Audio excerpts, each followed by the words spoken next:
Assalamualaikum warahmatullahi wabarakatuh. Hai guys, tetap semangat belajar ya dalam kondisi apapun.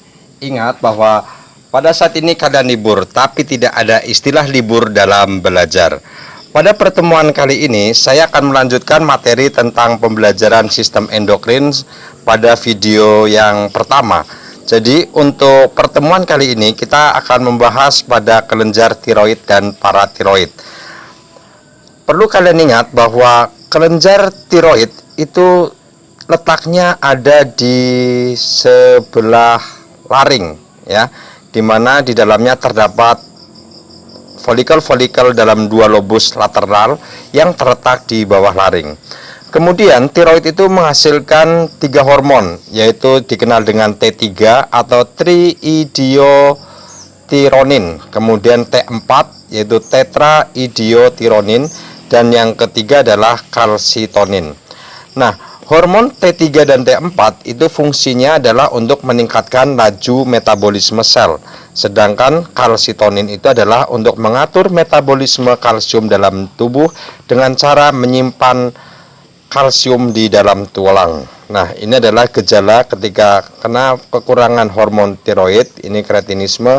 Dan ini kelebihan hormon tiroid itu akan menyebabkan penyakit Graves atau gejalanya itu matanya melotot ya.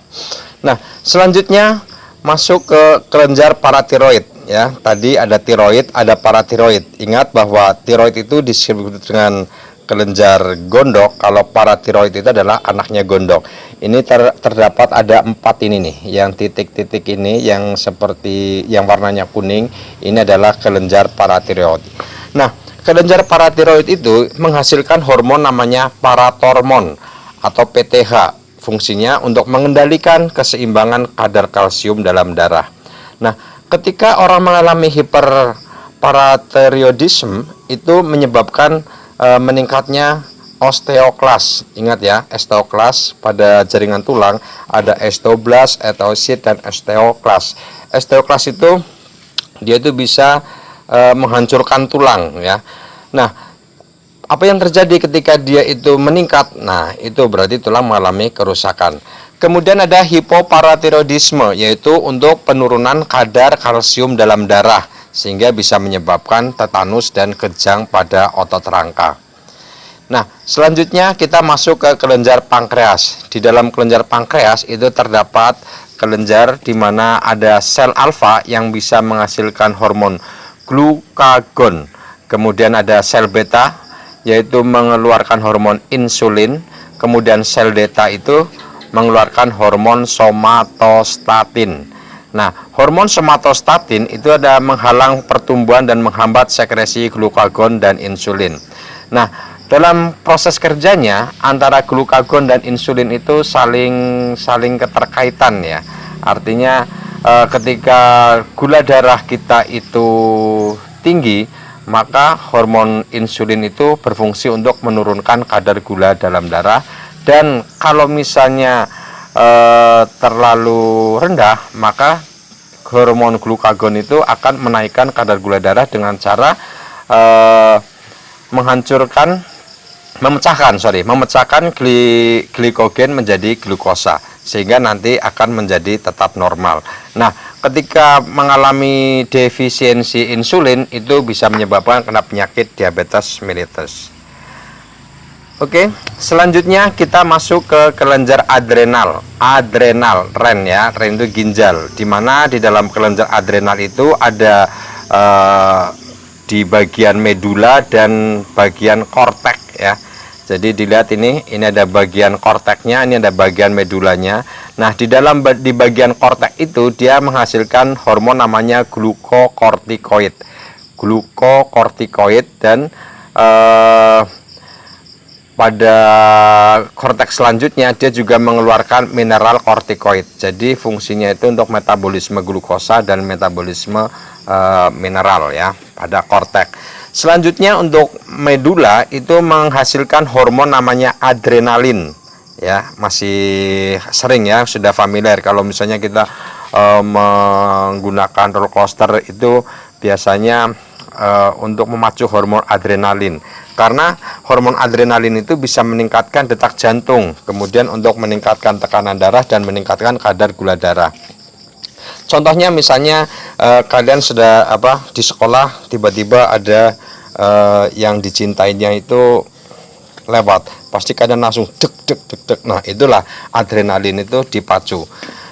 Selanjutnya ada noradrenalin. Noradrenalin itu berarti kebalikan dari adrenalin, gitu ya. Itu untuk kelenjar adrenal. Selanjutnya masuk kelenjar timus. Kelenjar timus itu paling simpel ya.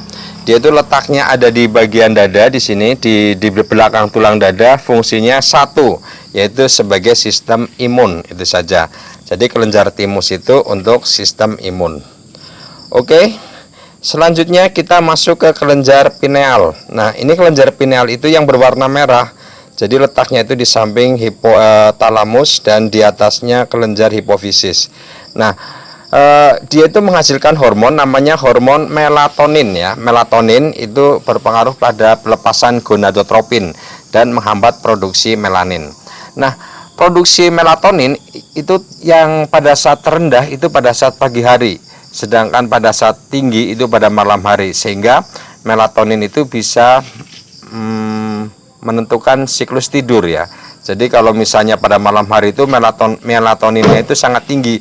Nah, itulah kita itu pasti akan merasa sangat ngantuk. Nah, itu dipengaruhi oleh hormon namanya kelenjar pineal dan hormonnya namanya melatonin. Oke, selanjutnya kita masuk ke kelenjar gonad ya. Kelenjar gonad atau disebut sebagai kelenjar kelamin. Nah, kelenjar kelamin itu pada laki-laki itu ada di testis dan pada perempuan itu di ovarium. Testis itu menghasilkan hormon testis. Testis itu menghasilkan hormonnya adalah testosteron. Sedangkan ovarium itu menghasilkan hormon namanya estrogen dan progesteron. Ingat bahwa fungsi dari progesteron itu adalah untuk menebalkan endometrium, kemudian kalau estrogen itu untuk merangsang pertumbuhan folikel, kemudian perkembangan sel sekunder, kelamin sekunder, kemudian selanjutnya adalah untuk memacu menstruasi, mengatur menstruasi. Selanjutnya kelenjar pencernaan. Pada kelenjar pencernaan itu terdapat hormon namanya gastrin.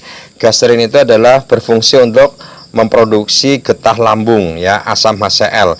Kemudian kalau yang koleksitokinin itu untuk merangsang produksi empedu, dan sekretin merangsang pankreas menghasilkan natrium bikarbonat.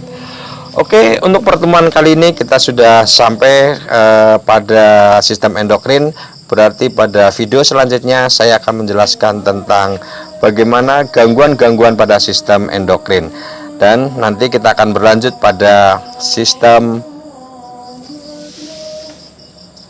indera. Oke, assalamualaikum warahmatullahi wabarakatuh.